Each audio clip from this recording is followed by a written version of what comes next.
When people come up here and visit, I think that they're sort of overwhelmed by the breathtaking beauty of the scenery and get to share that experience with everyone else who's up here. And I think those kinds of experiences remind you of what's most important and what we all have in common.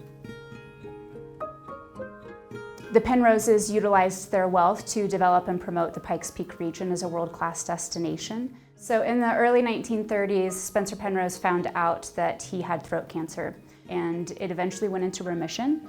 But unfortunately, it did come back around 1933, 1934, and that's when he really started to think about what the final years of his life might look like and how to plan for protecting his legacy.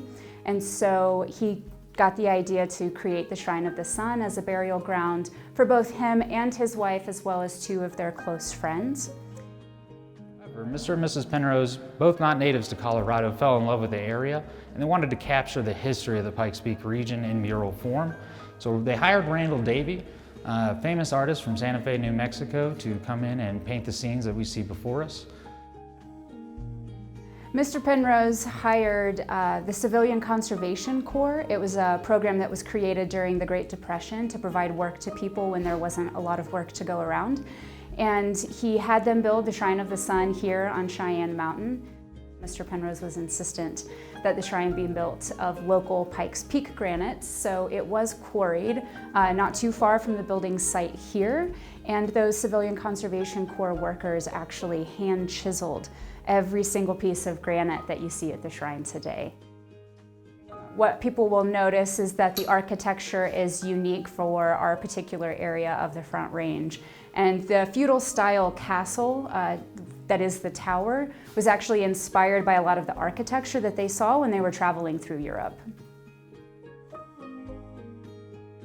And they started construction in 1934, and Mr. Penrose had always intended to call it the Shrine of the Sun. But during 1935, beloved American humorist and national celebrity Will Rogers died tragically in a plane accident, and it was at that time that Mr. Penrose decided to dedicate the shrine in honor of Will Rogers. Will Rogers was a national celebrity who, during his lifetime, dominated every form of media. And when he died, the nation was shocked and went into mourning.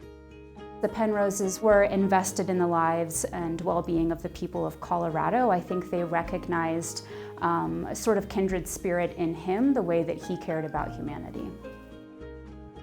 I think the Shrine of the Sun is really representative of the life and legacy of Spencer and Julie Penrose. They created a final resting place for themselves that overlooks Colorado Springs and oversees a lot of their important passion projects, such as the Broadmoor and Cheyenne Mountain Zoo. And it sort of stands on the side of their beloved Cheyenne Mountain as a reminder of the role that they played in creating the identity of this place.